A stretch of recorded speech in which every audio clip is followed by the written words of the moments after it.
Encore jeune, dimanche 19h sur TV Rogers.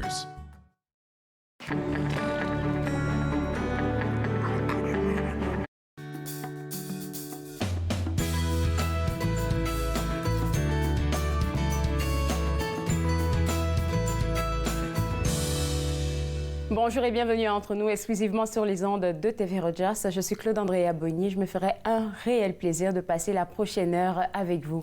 Aujourd'hui à l'émission, je vais m'entretenir avec le poète Michel Plot à propos de sa dernière parution intitulée Le Petit Bestiaire, paru aux éditions David. Je vais s'informer ensemble sur les services de télésurveillance des soins à domicile de l'hôpital Montfort. On va savoir comment ça fonctionne et comment vous pouvez y adhérer. Et tout de suite, pour commencer, je discute avec Ama Ouattara à propos du prix Bernard Grand-Maître, jeune leader de l'année qui lui a été décerné dernièrement durant le mois de mars. Et puis, Ama, avant toute chose là, j'aimerais sincèrement te dire que je suis allée pour mes recherches, pour notre entrevue. J'ai vu un peu ton parcours et j'ai beaucoup de respect pour ce que tu fais. Et pour commencer notre entrevue, là, j'aimerais que tu nous partages, on en a parlé avant le show, un conseil que ton père t'a donné. Tout d'abord, merci beaucoup. C'est aussi un immense honneur pour moi d'être là aux côtés de toutes les personnes qui seront là au cours de cette émission. Et merci beaucoup. Je fais ce que je fais grâce aux femmes comme toi qui ont pu finalement ouvrir la porte pour des personnes comme moi. Un conseil que mon papa m'a donné, c'est drôle, hein, ce matin il m'a encore envoyé une vidéo, une note vocale sur WhatsApp avec des conseils et puis des bonnes ondes. Et c'était de ne jamais abandonner et puis surtout de pas avoir peur des gens, de pas forcément se comparer vis-à-vis de comment quelqu'un peut finalement essayer de changer les choses. On a tous un potentiel, on a tous quelque chose de vraiment unique en nous, ça je le crois au plus profond de moi et c'est quelque chose qui m'a été transmis depuis petite et c'est un peu ce que j'essaie de faire avec mon travail, mettre en avant ce que les gens m'ont montré qui était unique chez eux. Écoute, la photographie, là, je pense que c'est par ça que beaucoup de personnes te connaissent parce que dans pratiquement tous les événements de la région franco-ontarienne, on te voit toujours très occupé. On ne peut pas parler à Ama, il a toujours son appareil photo, super occupé à faire des photos. Et puis moi, j'ai envie de savoir comment tu as eu la piqûre de ça, la photographie. Je suis vraiment très intéressée par tout ce qui est anthropologie. Hein, donc le fait d'aller fouiner dans la culture, regarder les legs du passé, les traces qui nous ont été laissées, puis finalement, comment archiver tout ça. Archiver tout ça pour la prochaine génération, pour qu'elle aussi, elle puisse aussi garder cette curiosité, puis se perdre aussi dans cet héritage qu'on a. La photographie est arrivée donc dans les journées de famille, dans les événements familiaux. Tout d'abord, je suis la dernière. Hein. Je suis la dernière, donc je devais, lorsque mes grands frères, mes grandes sœurs étaient déjà à l'étranger pour leurs études, j'avais la lourde tâche et responsabilité que de documenter ce qui se passait lorsque j'étais en famille à la maison. Vraiment, mon père me donnait le téléphone ou peu importe le médium qui pouvait finalement capturer le son, surtout les images, et il me disait prends ça et puis envoie à tes frères et sœurs plus tard. Donc, c'était ça ma tâche finalement. Et j'aimais beaucoup parce que ça me permettait d'observer. Et puis, si peut-être que tu le sais ou peut-être que les gens qui nous regardent le savent aussi, la culture africaine ou la culture ouest-africaine de laquelle je proviens laisse encore très peu de place aux plus jeunes finalement de pouvoir s'exprimer. On doit observer. Lorsqu'on est jeune, on doit observer, on doit regarder. Et ce médium finalement me permettait de regarder avec ma façon, avec une lentille qui était la mienne, puisque c'était mon angle à moi. Je pouvais toujours choisir. Donc c'est né depuis cet instant-là en fait, depuis petite. Archiver, regarder. Et puis, on m'a souvent dit que j'avais deux grosses lentilles qui étaient là en pleine face, donc je ne pouvais pas passer à côté. Il fallait que je m'approprie ce médium. Et puis, c'était un rendez-vous avec l'inconnu, et puis je l'ai accepté. Et puis, il va nous rester 1 minute et 20 secondes avant la première pause. Là, j'aimerais savoir quel sentiment que toi, tu as quand tu fais des photos dans un événement. C'est quoi qui te pousse à te dire, OK, ça, là, c'est une bonne photo à prendre? Par rapport aux événements, c'est que j'adore participer aux événements. Je sais que je ne pourrais pas assister à un événement tout du long assise. je suis très hyperactive, il faut que je bouge. Donc la photographie, c'était ce même moyen de pouvoir courir dans la salle sans que les personnes me regardent de façon très bizarre en se demandant mais c'est quoi son problème à cette fille? Et tout autant pouvoir participer et contribuer. Les moments les plus forts sont ces moments où en catimini des personnes échangent des propos, ont des conversations à côté et puis essaient de partager leurs ressentis sur ce qu'ils voient en ce moment. Et moi, j'arrive là en train de les regarder, en train de me demander, d'essayer de reproduire la conversation dans ma tête parce que j'ai pas toutes les informations. Et j'essaie de saisir ce moment-là, cet instant-là. J'essaie vraiment de l'archiver, de le garder sur le vif. C'est ce qui m'intéresse, les émotions, les échanges, ce genre de choses, ce genre de manifestations. C'est vraiment de l'art, là, sincèrement, que tu fais. Et puis, je vais inviter les gens, par simple curiosité, à aller taper sur Google Ama Ouattara. Vous allez voir le beau travail qu'elle peut faire. Écoutez, on va la garder avec nous et je veux vous garder aussi avec moi. On continue avec la belle histoire de notre jeune leader de l'année. Vous regardez Entre nous, exclusivement sur les ondes de TV Rogers.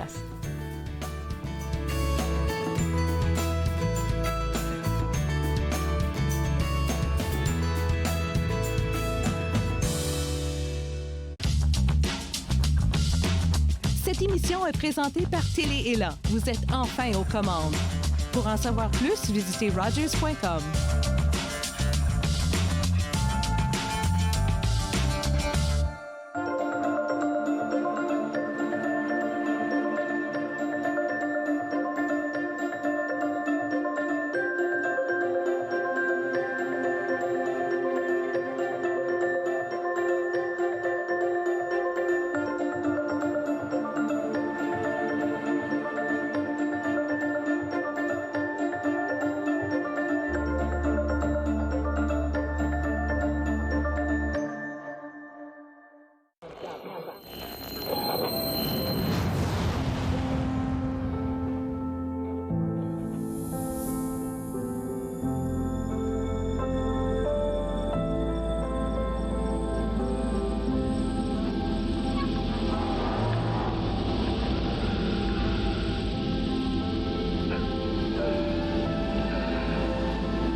À la prochaine émission, on expérimente une pizza sur feu de camp et on se partage de souvenirs de pizza à travers le monde. Bouffe sur la route, dimanche 20h sur TV Rogers.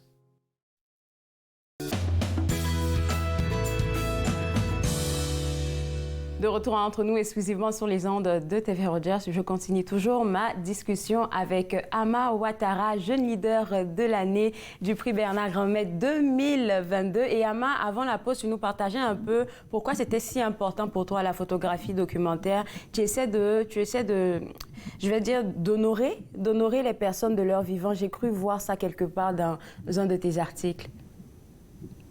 Oui, exactement. Donc, pour revenir à la démarche qui vraiment, donc documentaire et aussi anthropologique, tant culturelle, mais aussi visuelle. Et je trouvais ça très important, surtout que j'ai été dans le système français, donc l'école française à l'étranger pendant pas mal de temps, tout du long de mon cursus jusqu'à venir dans un système nord-américain. Et je ne voyais jamais des personnes ou des héros, des personnes qui faisaient un changement positif qui me ressemblaient ou qui étaient d'origine afro-descendante. Les seuls moments où on l'abordait étaient dans le cursus en anglais ou le fameux mois de février pour Black History Month. Mais il y a 12 mois dans l'année et je refusais de croire que c'est uniquement pendant un seul mois qu'on pouvait célébrer ou qu'on pouvait finalement apprendre ou comprendre ou célébrer un héritage ou un passé qui nous a été légué et transmis. Donc, c'était une façon pour moi d'ajouter ma pierre à l'édifice. C'est toujours une façon pour moi d'essayer de contribuer à cette histoire qui est, selon moi, beaucoup racontée d'une seule perspective et on mériterait aussi, on gagnerait à avoir d'autres perspectives et d'autres angles aussi à cette histoire. Très d'accord avec toi. Et puis, je pense qu'il y a un autre sujet qui te galvanise un tout petit peu, c'est le leadership féminin. J'ai énormément de mal avec cette notion de leadership et aussi la notion de leadership qui est genrée. Donc, cette histoire de genre, le leadership féminin ou masculin, comment est-ce que finalement on l'analyse? est-ce que le leadership d'une femme serait vraiment vraisemblablement beaucoup plus différent que celui d'un homme? Et si oui, est-ce que les valeurs qu'on mettra en avant seraient l'empathie? En tant qu'être humain, on est tous censés avoir de l'empathie. Donc ici, le coller à un genre, ce serait complètement faux. Ce que j'aime beaucoup, c'est l'intersectionnalité. Accepter qu'une personne africaine ou afrodescendante peut aussi être tant féministe que musulmane, que francophone, que franco-ontarienne, parce que, comme l'autrice, donc récipiendaire du prix de la ville d'Ottawa, Monia Mazik, disait, nous sommes des diagrammes de veine. Nous sommes cette structure où finalement on arrive à façonner notre réalité avec différents prismes parce que finalement nos expériences façonnent notre identité. Et l'expérience franco-ontarienne aussi, en la regardant et puis en la voyant, puis en étant dedans, je me dis, mais l'identité francophone, l'identité franco-ontarienne, le leadership franco-ontarien change, il évolue. Donc, comment documenter tout ça? Là, tu es en train de piquer fort, là. Oui, oui, je suis très d'accord avec toi. Et puis, je pense que le fait d'avoir côtoyé un tout petit peu deux grosses figures ici de l'immigration, on va te laisser dire c'était qui. Je pense que ça a dû t'apporter un tout petit peu de boost dans ta mission. C'est absolument, j'aurais vraiment pas, honnêtement, si en 2015, lorsque j'étais en train de finir mon baccalauréat en Côte d'Ivoire, si on m'avait dit que plus tard j'aurais rencontré donc la très honorable Ariane Clarkson et la très honorable Michaëlle Jean, non, je vous aurais dit non, c'est pas possible, de quoi vous me parlez? Mais ça s'est fait, j'ai vu derrière les rôles, derrière les postures, l'humanité derrière, parce que finalement, c'est l'humanité. Le leadership, c'est l'humanité. C'est prendre son humanité et puis prendre sur soi et essayer finalement de rallier des gens dans une cause beaucoup plus grande que nous. Et lorsqu'on arrive finalement à faire tomber notre ego, qu'est-ce qu'on arrive à faire de belles choses et de grandes choses. Et c'est ce que j'ai vu dans cette communauté. Et c'est ce que j'ai pris en photo. Et c'est ce que j'écris. Et c'est ce que je continuerai et j'aimerais beaucoup continuer à faire. Et avec le prix Bernard Grandmaître, j'ai vu un peu une réception. C'était le public, c'était l'audience, c'était la communauté qui me disait ici, selon moi, vas-y, continue, on est là. On voit ce que tu fais et puis on viendra, on est galvanisés, les troupes, elles sont là. Et justement, pour le volume 2, moi, ça me donne beaucoup d'énergie, vous imaginez même pas, j'ai hâte. Écoute, pour le volume 2, là, dès que ça sort, là, on espère qu'on aura la primeur. Merci, c'est une demande que je lance en même temps. Je me prépare à l'avance. Écoute, tu as été dans beaucoup de choses, tu as eu certains prix. Aujourd'hui, on parle du prix Bernard Grandmaître, mais tu as eu d'autres prix. Et aussi, tu as sorti un livre qui s'appelle Djiribo, c'est ça? Djiribo. Oui, Djiribo. Ça veut dire quoi, Djiribo? Alors, Djiribo signifie histoire en langue kroumen, qui est un sous-dialecte des langues nigéro-congolaises. Donc, histoire, encore une fois, pour amener à cette histoire de narration narrative, cette histoire que nous ne l'avons pas.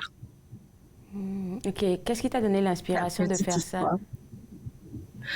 Donc, en pandémie, je cherchais finalement une façon de me tenir occupée, puisqu'on ne pouvait plus faire des événements en présentiel et je ne pouvais pas prendre des photos. Et l'environnement, je suis beaucoup en immersion et je travaille beaucoup en immersion. À cette époque-là, mon environnement était beaucoup chaotique. Le décès de George Floyd et beaucoup d'autres événements qui venaient ici. Et pour moi, il n'y avait qu'une seule façon de contrebalancer tout ce négatif, c'était d'apporter quelque chose de positif. Il fallait absolument faire quelque chose de positif. Se lamenter et puis s'apitoyer sur son sort, c'était pas assez pour moi. C'était une première étape. Il fallait passer aux actions. Et pour moi, l'action, c'était d'amener un espace sécuritaire où des gens pouvaient se voir dans leur plus bel habit, dans leur plus belle forme, en fait. Et c'était un livre avec des photos où on pouvait voir des gens de la communauté qui faisaient au quotidien des choses extraordinaires. C'est pour ça que j'ai décidé de l'appeler La petite histoire pour galvaniser les troupes. C'est une petite histoire. Les troupes, elles sont là, elles sont au quotidien dans la communauté, elles font des choses, mais on ne les voit pas. Il faudrait qu'elles se voient, il faudrait qu'elles comprennent que leur travail vaut 1000 pesants d'or. Et si personne ne peut le faire ou personne ne peut leur rappeler ça, pourquoi pas moi? Écoute, tu vois, tu me disais que tu étais très étonnée d'avoir reçu le prix. Tu fais pour les autres, c'est normal que tu puisses recevoir de la reconnaissance de la communauté. Ça va de soi, là. Pour Djiribo 2, tu m'as dit que ça t'a poussé à travailler dessus, le prix. Donc, qu'est-ce que tu prévois? Je ne sais pas si on peut parler de ça. Allez, je vais vous en dire quelques. Je vais vous donner quelques détails, mais pas tous. OK. Pour Dribo Volume 2, moi, je me concentre beaucoup sur ce qui nous nourrit, ce que nous gardons en vie, en tant que diaspora ou en tant que personne qui a un fort héritage qui a été gouverné surtout par la traite négrière et puis les routes des Indes et des épices, finalement. Et moi, ce qui m'intéresse, c'est la nourriture, la diplomatie de table. Par exemple, toi, Claude Andrea, quel était le premier plat que tu as eu à présenter à quelqu'un pour présenter la Côte d'Ivoire, pour lui dire, moi, je suis ivoirienne, voilà ce que je peux te montrer dans le pays. Il n'y a pas mille C'est comme questions. ça, Ouais, c'est ça, c'est ça. C'est comme ça qu'on découvre l'autre, en testant sa culture, ses goûts surtout et sa nourriture en premier. Mon premier plat canadien était la poutine.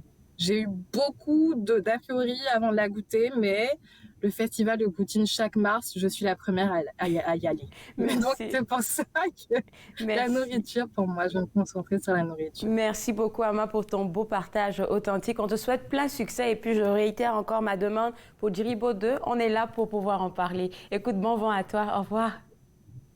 Au plaisir. Merci beaucoup pour cet espace. Bonne journée.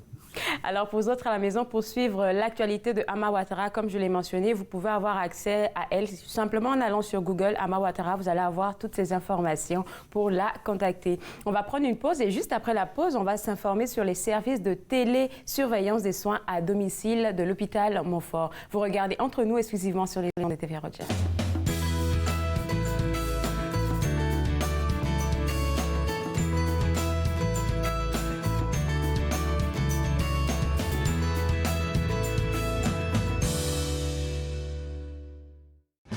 Toujours la même chose chez moi. Je perds la tête, je perds n'importe quoi. Quand je sens que l'amour est proche, j'écoute rien que le bourdon des cloches. Oh, au secours, crient les voix dans ma tête. Je me sens folle, je me sens belle. Je ne veux pas éteindre la larme. C'est comme ça que tu me désarmes. Voilà, c'est moi, c'est ce que je fais. On ne peut rien changer. Voilà, c'est moi, c'est ce que je fais. Je tombe, je suis tombé pour toi. Je tombe à chaque fois.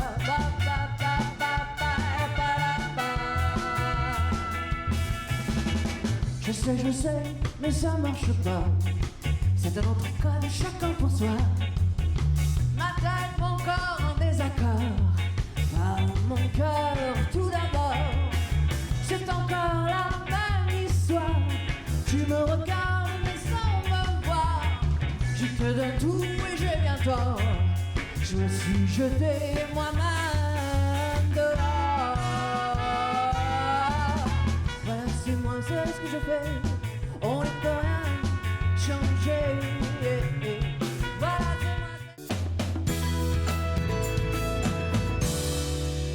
De retour entre nous exclusivement sur les ondes de TV Rogers, je m'entretiens maintenant avec Nazila Satari, qui est coordonnatrice en télésurveillance des soins à domicile de l'hôpital Montfort. Et puis, merci beaucoup d'avoir accepté de parler avec nous. On sait que vous êtes super occupée. Et puis, moi, ma première question, c'est celle de savoir si c'est la pandémie qui vous a poussé à aller vers ce volet-là ou c'est quelque chose qui existait avant?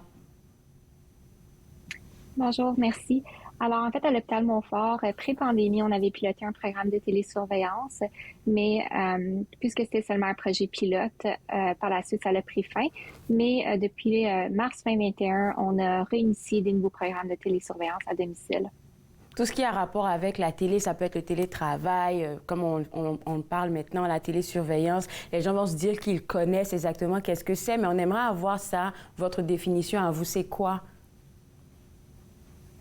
Les télésurveillances, bien sûr. Fait que pour nous, le télésoin, dans le fond, la télésurveillance, peu importe la terminologie qu'on utilise, c'est vraiment de permettre aux patients de partager des renseignements de façon électronique avec un professionnel de la santé en utilisant, dans le fond, la technologie. Fait que soit à travers une application vidéo, audio, une application qui permet des échanges autres tels que des numériques biométriques là, en termes de santé. Fait que l'équipe de soins, par la suite, par l'entremise de la technologie, a accès à des résultats des questionnaires de santé des patients ou des données qui sont transférées dans l'application pour pouvoir par la suite faire un suivi avec ce patient-là selon l'algorithme qui est bâti en arrière. Peu importe le malade qui a accès à ce service-là, est-ce que l'application ou peut-être les questions de l'application sont les mêmes?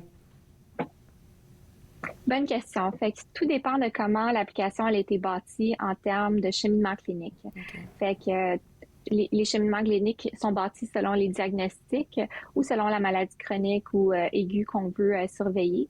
Puis en arrière, oui, il y a des algorithmes qui permettent là, de shifter la question ou la prochaine question de suivi, tout dépendant des réponses des patients.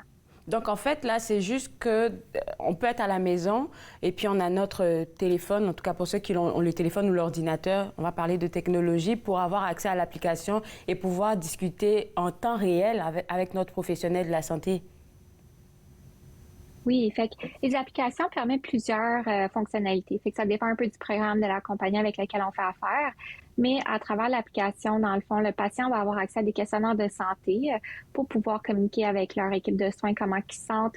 Ils ont accès à faire des demandes d'appel. Par la suite, à travers l'application, il y a la possibilité de faire de la vidéoconférence similaire à FaceTime. Alors, ça sonne sur notre appareil mobile, notre tablette ou notre téléphone, tout dépendant sur laquelle on a installé l'application et faire ces échanges-là. Ça nous permet de faire des suivis de textes sécurisés en termes de données de santé. C'est que vraiment, là, ça permet d'utiliser la technologie selon les différentes modalités afin de pouvoir communiquer avec l'équipe et le patient. On peut avoir peur en se disant, oh, par exemple, moi, mon père ou ma mère n'est pas très à l'aise avec la technologie. Et dans ce cas de figure-là, comment vous les accompagnez, ces personnes qui ne sont pas super à l'aise avec la technologie? Oui, fait que comme que c'était, dans le fond, à l'hôpital, c'est un cours d'enseignement également. La même affaire se passe avec les patients. Fait qu'afin de mieux les supporter dans l'utilisation de la technologie, ce qu'on fait, c'est qu'on les accompagne dans l'enregistrement, dans l'application de la technologie sur leur système choisi. Puis par la suite, on fait un essai test. On leur démontre quelles sont les attentes, qu'est-ce que vous allez voir dans l'application, où est-ce qu'on va chercher nos questionnaires de santé afin de les répondre, puis de quoi est-ce qu'un appel audio ressemble ou un appel vidéo lorsque ça rentre dans l'application puis que ça sonne sur leur système de choix. Ah, écoutez, on fait vraiment le volet d'éducation avant de les laisser aller avec la technologie. Ça, c'est bon à savoir parce que je sais qu'il y en a qui n'aiment pas sortir de leurs vieilles bottes. Là, des gens comme moi qui sont toujours cramponnés à qu'est-ce qu'ils ont l'habitude de faire. Donc, avec la technologie, là, on voit que ça apporte une nouvelle manière de toucher au domaine de la santé pour les personnes, les patients surtout. Puis moi, j'ai envie de savoir, là, depuis que ça a commencé, est-ce que les gens sont à l'aise? Est-ce que vous avez des retours d'expérience? Oui, fait qu'on a des sondages de satisfaction qui sont émis à la fin de chaque programme de télésurveillance.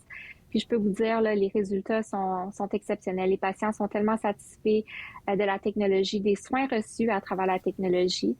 Puis même les patients qui étaient un peu résistants au début ou qui ne se sentaient pas super à l'aise lorsqu'on les approchait pour faire partie du programme, en fait, c'est même eux par la suite qui apprécient encore plus le service qui est offert.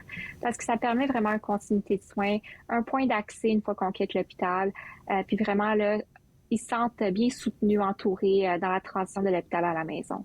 Et puis, définitivement, on peut se rendre compte que ça vous aide, vous aussi, parce qu'il y a des avantages à ce que la médecine se fasse de cette manière-là.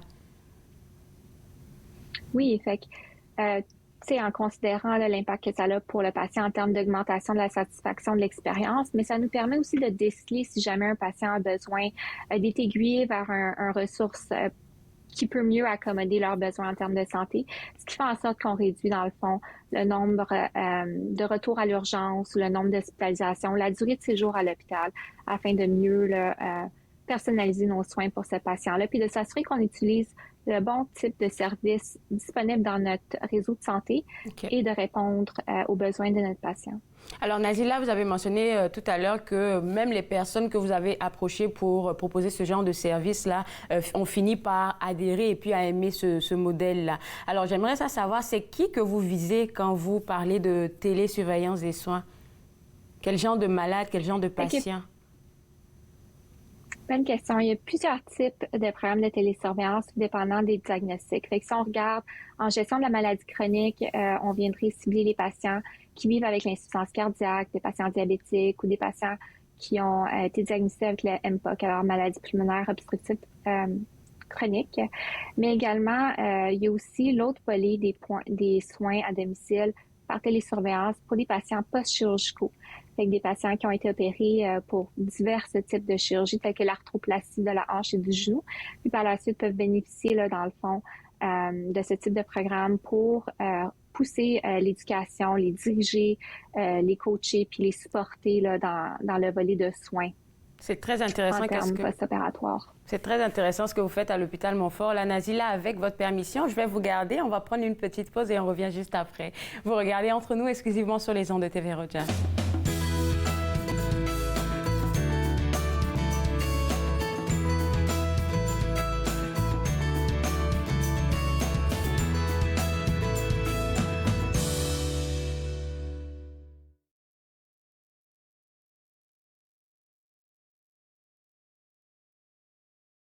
Je me lève un matin, on est en 2020. Ça faisait longtemps que j'avais dormi autant. J'allume la radio pour la météo. On m'annonce tout bas que c'est le combat de combat. C'est l'apocalypse.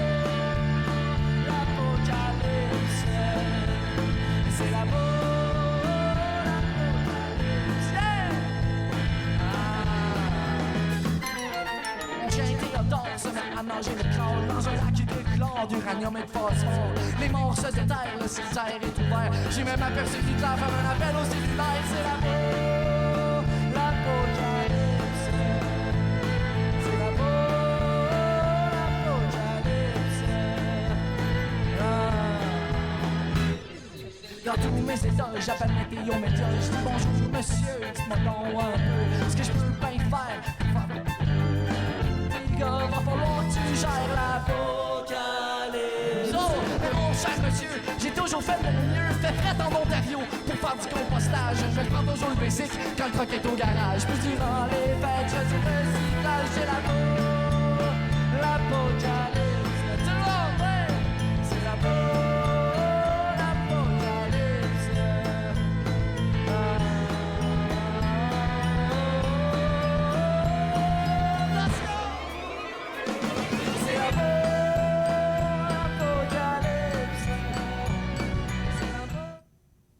De retour Entre nous exclusivement sur les ondes de TV Rogers, je continue ma discussion avec Nazila Satari, coordonnatrice en télésurveillance des soins à l'hôpital Montfort. Et avant la pause, Nazila, on parlait un peu des avantages de ce modèle-là que vous avez opté à l'hôpital Montfort. Puis moi, j'ai envie de savoir, pour quelqu'un qui n'avait jamais touché à ça avant, tu m'as dit que vous faisiez de l'éducation. Comment ça se passe, cette éducation-là? Combien de temps ça prend?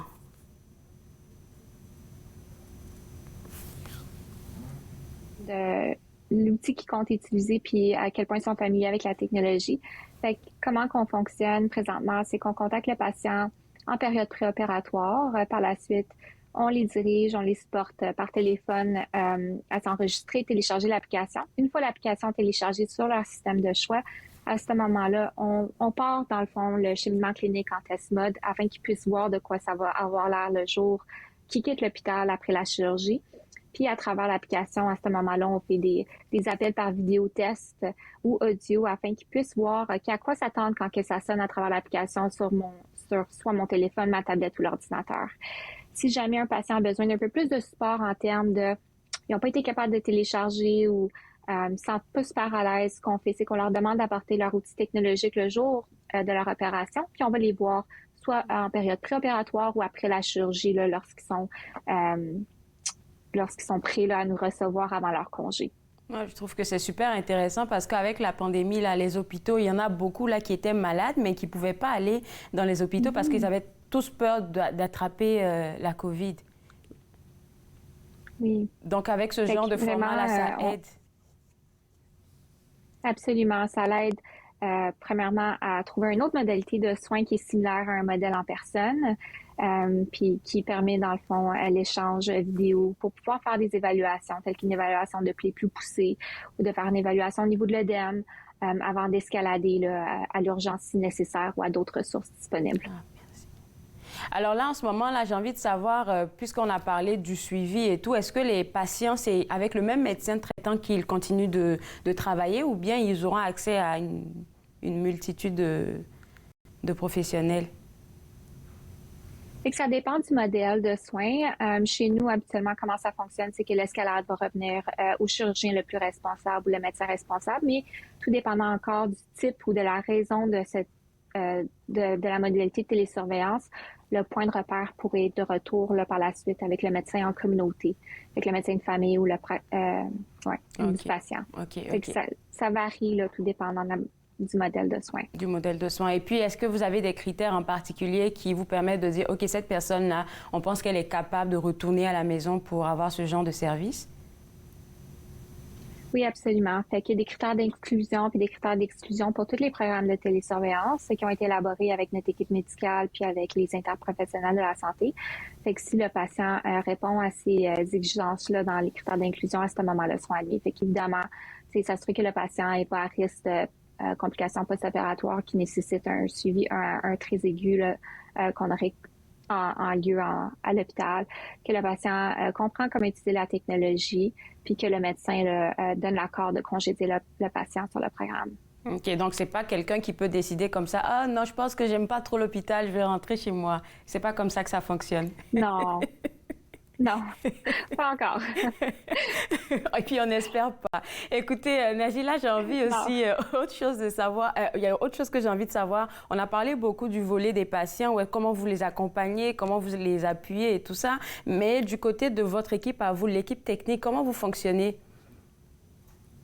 Fait qu'on est une petite équipe en soins virtuels. Fait qu'on a une commis, une infirmière et puis moi. Puis dans le fond, on coordonne, là, tout dépend de ce qu'on a besoin. Fait que la commis, c'est elle qui approche les patients en termes de les supporter au niveau technologique. Puis par la suite, si jamais il y a des questions plus poussées qui ont besoin d'une réponse plus clinique, à ce moment-là, soit moi ou ma collègue infirmière va pouvoir rentrer en contact avec le patient puis s'assurer qu'on répond à leurs questions et leurs besoins. Et puis, après l'application, est-ce que vous aussi, vous entretenez un lien, je vais dire, 1 à 1 avec les patients, comme passer des coups de fil, ce genre de trucs-là? Fait qu'on a des ressources qui sont déléguées pour ça, fait que ça va un peu par secteur. Fait que pour les patients post-arthroplastie de chirurgie, vont être suivis par une infirmière spécialisée en chirurgie en période post-opératoire sur l'application de télésurveillance. Normalement, quand un programme dans ce genre-là fonctionne bien, on a toujours envie d'en faire plus. Je ne sais pas si on est capable d'en parler, si vous êtes à l'aise avec ça. Sinon, si oui, c'est quoi l'avenir de ce modèle-là? Fait qu'on aimerait élargir notre programme, surtout post-chirurgicaux, pour d'autres patients qui subissent des chirurgies d'un jour ou qui, en termes normaux, auraient été hospitalisés afin de réduire leur durée de séjour à l'hôpital puis de pouvoir offrir des soins à domicile dans le confort de leur maison. Fait qu'on est en train de regarder à étendre à d'autres types de spécialités telles que la gynécologie, l'urologie. Wow.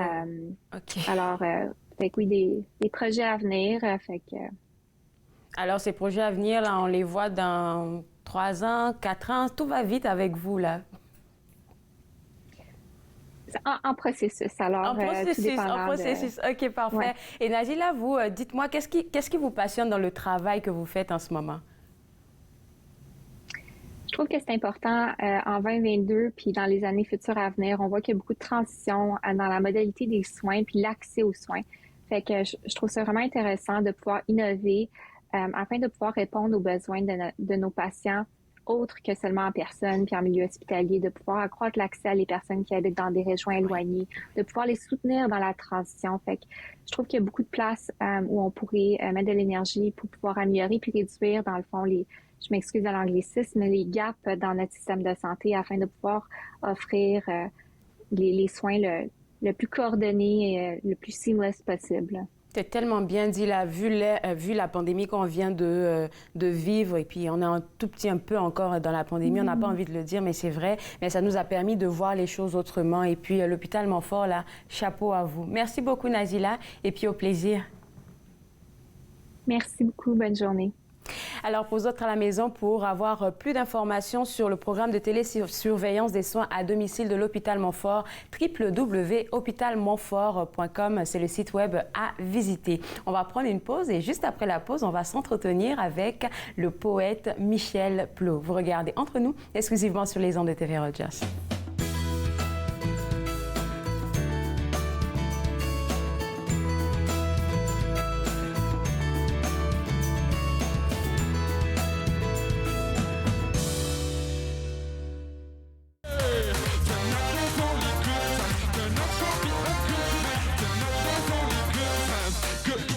Hey, salutations à ma famille du Canada jusqu'aux Antilles. J'aimerais partir direction vers les Caraïbes, soleil qui brille. Esprit tranquille sur la chaleur dans cette ville. Que du bonheur, oublie le passé et le futur. Sois au présent car c'est moins dur. Que je t'ai vite, quitte avec moi, partons au loin, trouvons la joie.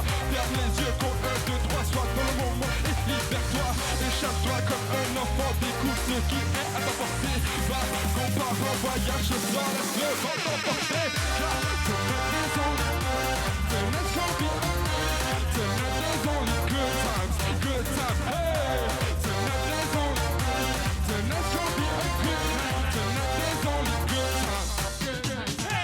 1, 2, let's go, heureux, sans fardeau, soleil, sable chaud, fiesta au bord de l'eau, haute vibration, elle danse avec passion, elle donne ma demoiselle, regarde elle flotte comme une coccinelle, magie dans l'air, mais en l'air, connexion à l'univers, esprit zen, pas de peine, t'aimes, j'aime aucun problème, échappe-toi comme un enfant, découvre ce qui est à ta portée, va, combat au voyage, ce soir, laisse le vent t'emporter, car tonight's only good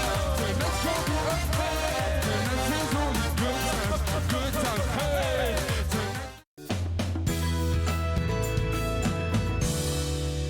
De retour entre nous exclusivement sur les ondes de TV Rogers, je m'entretiens maintenant avec le poète Michel Plot. Je suis sûre que vous allez apprécier cette entrevue-là. L'auteur Michel Plot a fait paraître aux éditions David dernièrement Le Petit Bestiaire. On va en parler un peu plus tard dans notre entrevue. Mais tout de suite, pour commencer, j'ai envie de vous demander qu'est-ce que ces deux mots que je vais vous proposer représentent pour vous en tant que poète. Le premier mot, c'est poésie. Qu'est-ce que ça représente pour vous, la poésie? C'est un synonyme de la vie. Pour moi, la poésie, c'est pas un genre littéraire, c'est pas quelque chose que l'on fait parce qu'on aurait soit un talent ou je sais pas trop. C'est une respiration.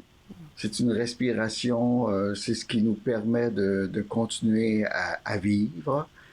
Puis j'aime toujours dire que si la poésie n'avait pas de conséquences sur ma vie, ben à ce moment-là, pourquoi écrire? Pour moi, ça n'aurait pas de sens. Il faut qu'il y ait une conséquence là, avec la vie. Vous me faites comprendre. Je sais pas si c'est une... Oui, exactement ce que je cherchais. Parce que quand je regarde vos écrits, on va y revenir plus tard. OK, le deuxième mot, c'est beauté. Oui. Ah, la beauté, ben je dirais que c'est peut-être le contraire de joli. C'est-à-dire qu'on imagine souvent la poésie comme quelque chose qui fait joli, comme une fleur coupée, une fleur de fleuriste là, qu'on remettrait à quelqu'un. On dit, ah, c'est donc bien joli. Non, pour moi, la poésie, c'est la fleur complète. C'est la fleur avec ses racines. C'est la fleur qui plonge dans sa propre nuit, si vous voulez, dans la nuit de la terre, et puis qui nous permet de voir toute la lumière, parce qu'elle a aussi une partie d'elle-même dans la nuit. Et puis, donc, pour moi, c'est ça la beauté. Une fleur, c'est beau, c'est pas joli, c'est beau.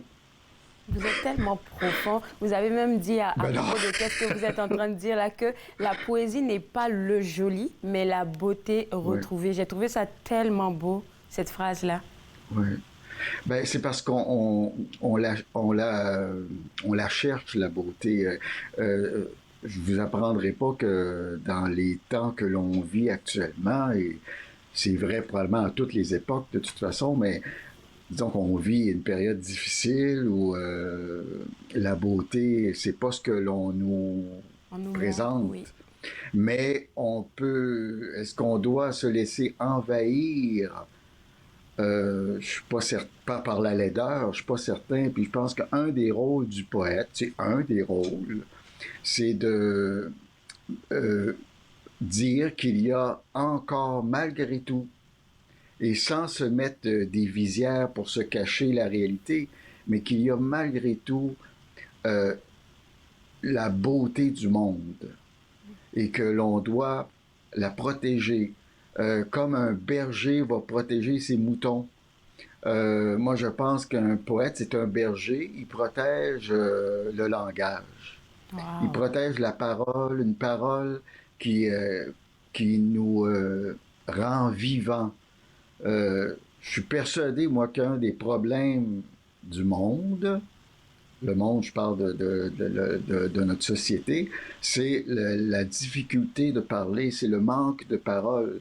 Tant qu'on ne parle pas, ben on est dans l'horreur. Il faut parler. Il faut parler. Et donc, le poète fait un peu sa part à travers toutes les autres tâches qu'il y a à faire pour que le monde soit meilleur.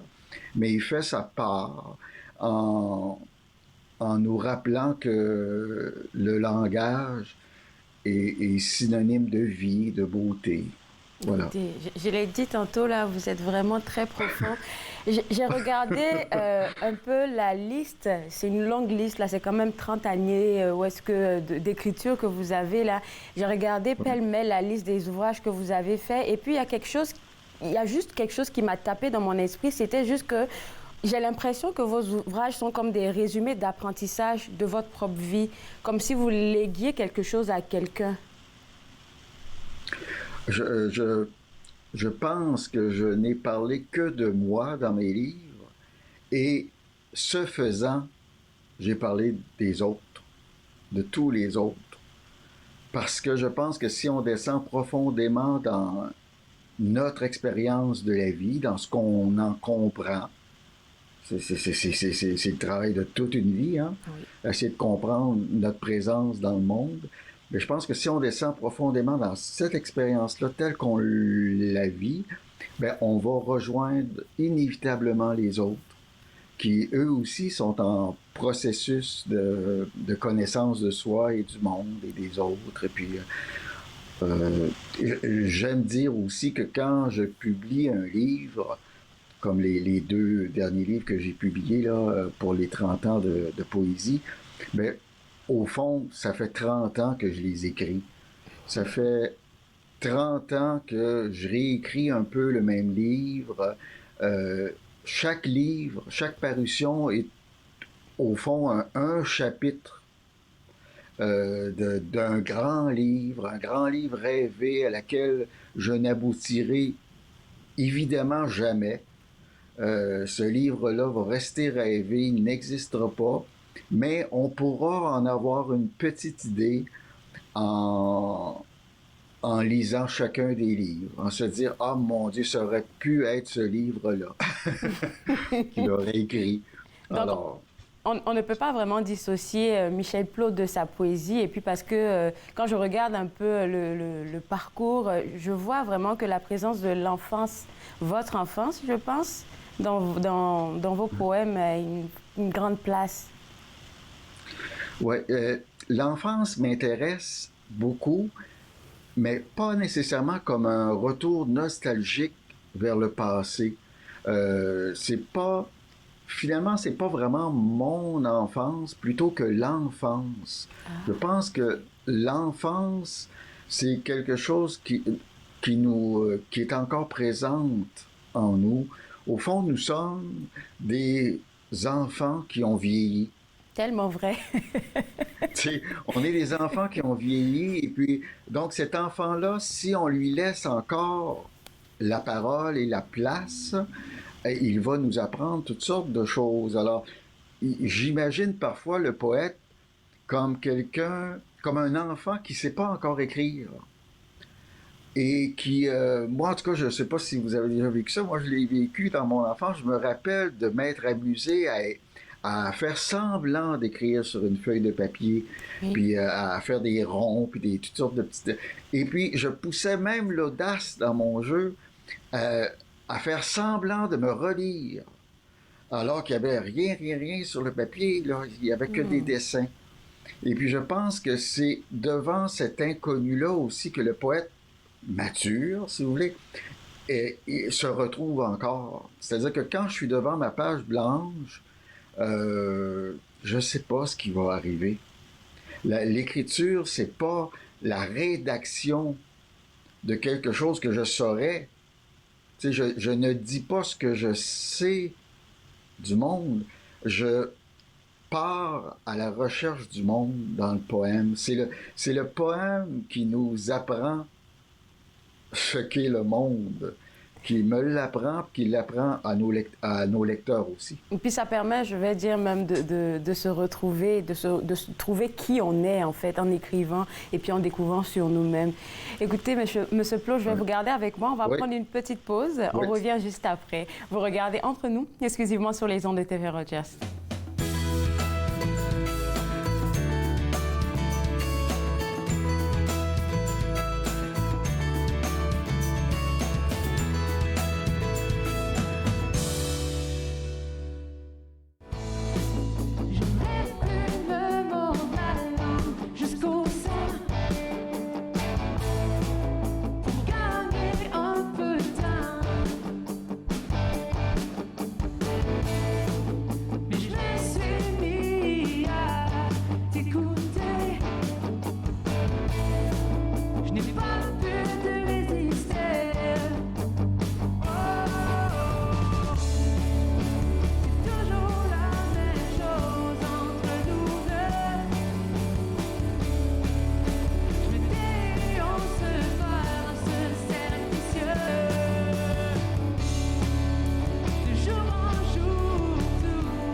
De retour entre nous, exclusivement sur les ondes de TV Rogers, je continue ma belle discussion avec le poète Michel Plot. Et là, je commence à être un peu frustrée, je vais vous le dire, parce que j'aurais aimé faire même 1 heure d'émission avec vous. Là, on a tellement de contenu que je me demande comment on va s'en sortir. Mais c'est trop gentil, c'est trop gentil. On aimerait ça vous entendre sur l'expérience que vous avez vécue comme poète officiel du Parlement. Oui, ça a été une des plus belles expériences de ma vie. Ça a été d'aller à la rencontre des milieux francophones partout au Canada. Je dois avouer que j'avais jamais vraiment sorti du Québec. J'étais allé en Ontario, c'est tout. Alors, donc, j'ai pu faire des rencontres de Halifax à Vancouver, c'est le cas de le dire, littéralement. Et puis, ça a été une expérience très enrichissante. J'ai parlé de poésie pendant 2 ans avec beaucoup de jeunes dans les écoles, mais aussi dans les communautés francophones. Et puis ça a été... je suis très fier d'avoir fait ce mandat-là. Je suis très content. Je suis sûre que ça nourrit des idées pour écrire d'autres poèmes sur qu'est-ce qu'on a vécu et tout ça. On va mettre une pause à votre parcours là, et puis maintenant s'intéresser au Petit Bestiaire. C'est quoi qui se trouve dans cet ouvrage-là? C'est, au fond, toujours mon amour pour le quartier de mon enfance. C'est le quartier Saint-Sauveur à Québec, dans la Basse-Ville. C'est le quartier de Roger Lemelin, avec la famille Les Ploufs, là. Donc, c'est un quartier ouvrier. C'est le quartier de mon enfance, puis c'est aussi le quartier où j'ai habité presque toute ma vie. Le Petit Bestiaire, je l'ai écrit, c'est une petite anecdote amusante, c'est que je l'ai écrit totalement assis sur ma galerie il y a 2 étés, alors que c'était la pandémie qui frappait très fort. Et puis, c'est le premier livre de ma vie que j'ai écrit à l'extérieur. Plutôt que d'être dans ma chambre d'écriture, je l'ai écrit avec le vent. Je l'ai écrit avec le vent, puis je pense que ça s'entend un peu dans les poèmes, cette présence-là du dehors. Et puis c'est ça, je me suis amusé à parler dans un quartier comme ça, urbain, on pourrait penser qu'il n'y a pas vraiment beaucoup d'animaux, mais j'en ai trouvé plein. Alors de la petite chenille, en passant même par la girafe, parce que la girafe, c'est un souvenir, nous, à l'école, notre grande sortie scolaire une fois par année, c'était d'aller au zoo de Québec. Et puis maintenant, ils vont à Paris puis à New York, mais nous, à l'époque, on allait au zoo. C'était la même sortie à chaque année. Et puis, donc, j'ai parlé de la girafe parce que pour moi, c'est un grand souvenir de l'enfance. Et puis, etc., etc. La chenille, le chat, le chien, puis voilà. En fait, on voulait ressortir, c'est ce que j'ai cru lire, hein, vous avez vraiment écouté l'âme des animaux. Je me demandais comment il a fait ça. Ben, c'est qu'au tout début du bestiaire, je me suis rappelé les grottes de Lascaux, où on voit les animaux. Nos ancêtres, la première chose qu'ils ont voulu dessiner après leurs mains, parce qu'ils ont calligraphié la main sur les roches, la première chose qu'ils ont fait, c'est de dessiner des animaux. Et puis, donc, le petit bestiaire part avec ça sur nos ancêtres qui dansent autour du feu et puis qui inventent l'ombre. Moi, je me suis amusé à penser que, dans le fond, c'est eux qui ont inventé l'ombre en dansant autour du feu. Ils se sont aperçus qu'ils avaient une ombre. Et puis, cette ombre-là, c'est lié aux animaux aussi, à cette parole, à l'âme des animaux. Et voilà, en gros, là, c'était pour montrer que ça venait de très, très loin. Moi, je pense que la parole des animaux, c'est aussi un mystère comme la parole poétique. Et si on se met à l'écoute, on finit par entendre des choses. Si M. Plot le dit, c'est que c'est vrai. On va parler de la photo de couverture. Pourquoi on a un petit poisson rouge? Et puis j'ai l'impression qu'on a la tête de quelqu'un en arrière dans une boule de cristal. Oui. Alors, je dois dire que c'est des illustrations de Lynn Richard, qui est une poète, une romancière et une peintre. C'est une artiste complète que j'admire. Et puis, donc, l'illustration, c'est que dans le poème du poisson rouge, on avait un petit poisson rouge à la maison, le poisson s'appelle Sisyphe. Je n'ai pas le vrai nom, je ne me rappelle plus de son nom. Mais moi, je l'ai appelé Sisyphe parce que il passe sa vie à se cogner contre les parois du bocal. Et puis, je fais un lien donc avec notre aventure humaine où nous aussi, on se cogne après les murs et puis on recommence, puis on recommence. Donc, c'est pour ça qu'il y a un poisson, mais aussi un personnage. D'ailleurs, dans le bestiaire, c'est presque toujours ça. C'est que je parle des animaux, mais au fond, je parle beaucoup de l'être humain. C'est... par exemple, quand je parle du papillon, le papillon, je regarde son vol un peu chaotique et puis on se demande toujours où il veut aller. Et puis je fais un lien avec nous qui finalement passons notre vie à essayer d'éviter la mort et puis à passer un peu toujours à côté. Et puis bon, alors je fais toujours des liens comme ça entre l'animal et l'humain. Des liens bien faits. Je suis sûre que les gens prendront plaisir à lire cet ouvrage-là, Le Petit Bestiaire, disponible aux éditions David, www.éditiondavid.com. On va parler maintenant de la participation au Salon international du livre du Québec qui a commencé depuis le 6. Oui, ça a débuté hier, c'est jusqu'à dimanche, alors c'est à Québec. Et puis... Je rencontrerai les lecteurs, sûrement très nombreux. Oui, c'est ça qu'on vient de voir même à l'écran, les différentes dates auxquelles vous allez intervenir. L'événement qu'on vient de voir, est-ce que ça sera en virtuel ou sur place? Sur place. L'entrevue de cet après-midi, c'est sur place, c'est sur la scène Radio-Canada. Alors, bienvenue pour les gens de la région de Québec, là, bienvenue. En 30 ans de carrière en tant que poète, qu'est-ce que vous retenez de votre parcours? Pas forcément de vous-même, mais de votre parcours. Il va nous rester 1 minute 20 secondes. Oui. Du parcours, je pense que je fais un lien entre le parcours du poète et le parcours de l'être humain, de moi comme homme. C'est la même chose. Pour moi, c'est indissociable. Ça peut pas. Je ne fais pas carrière en poésie. J'ai aucune ambition de carrière. Je veux que ma démarche poétique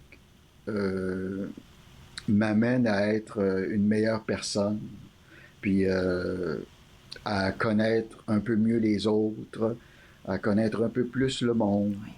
Puis tout ça se fait très, très lentement. C'est jamais c'est jamais rapide. C'est une démarche, c'est une quête de connaissance de soi et des autres. Est-ce que vous accepteriez de rester avec moi jusqu'à la fin de l'émission? On va prendre une petite pause. Oui. Alors, pour les gens qui nous regardent en ce moment à la maison, j'aimerais vous rappeler que vous pouvez avoir l'ouvrage du poète Michel Plot, Le Petit Bestiaire. Ça sera disponible au www.éditiondavid.com. Je l'ai gardé avec moi juste parce que j'ai une question que je suis sûre que vous allez vouloir entendre. Vous regardez Entre nous exclusivement sur les ondes de TV Rogers.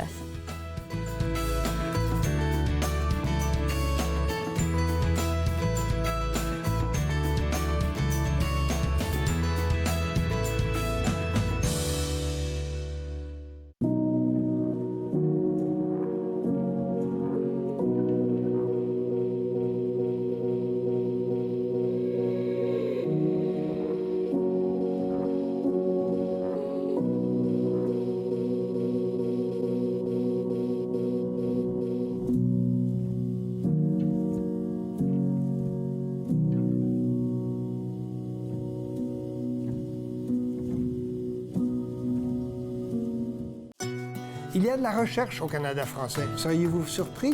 Un des artisans de celle-ci, Francis Leblanc de l'Acadie, nous en parle à Encore jeune. Encore jeune, dimanche 19h sur TV Rogers.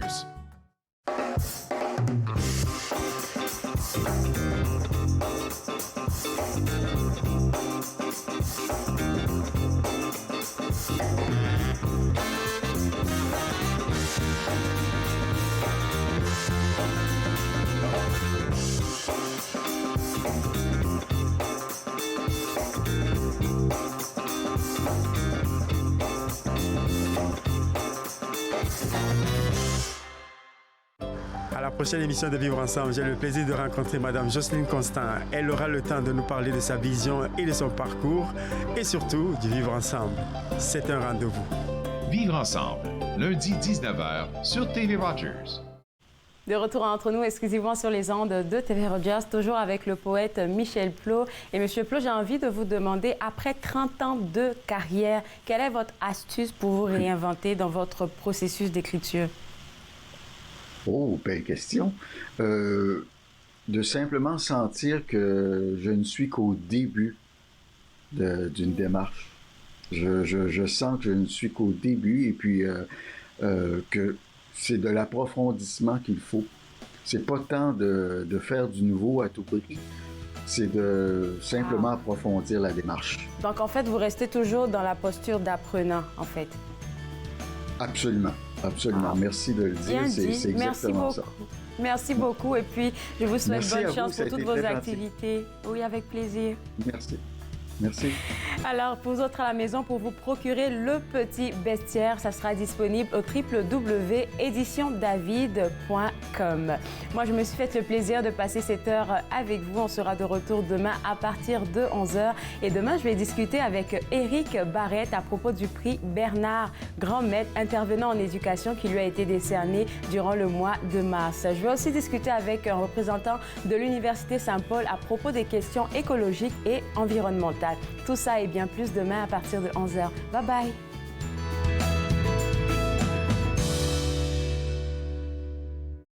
Faites-nous part de vos commentaires en composant le 613-521-2323 par courriel sur Facebook et Twitter.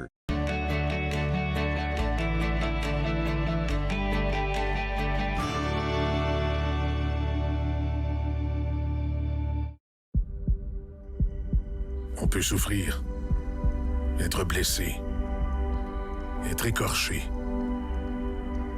ralenti, désemparé, même paralysé. Mais rien ne peut nous abattre, car nous sommes bâtis sur des fondations solides, inébranlables comme notre mission. Combattons. Combattons ensemble. Mettons que ma jeunesse n'était pas sans drogue. Je dis quoi, mon ado? J'aimerais qu'il vive sa jeunesse sans avoir peur de me parler de drogue. C'est possible? Choisir de vivre sa jeunesse sans aucune drogue, est-ce que c'est utopique?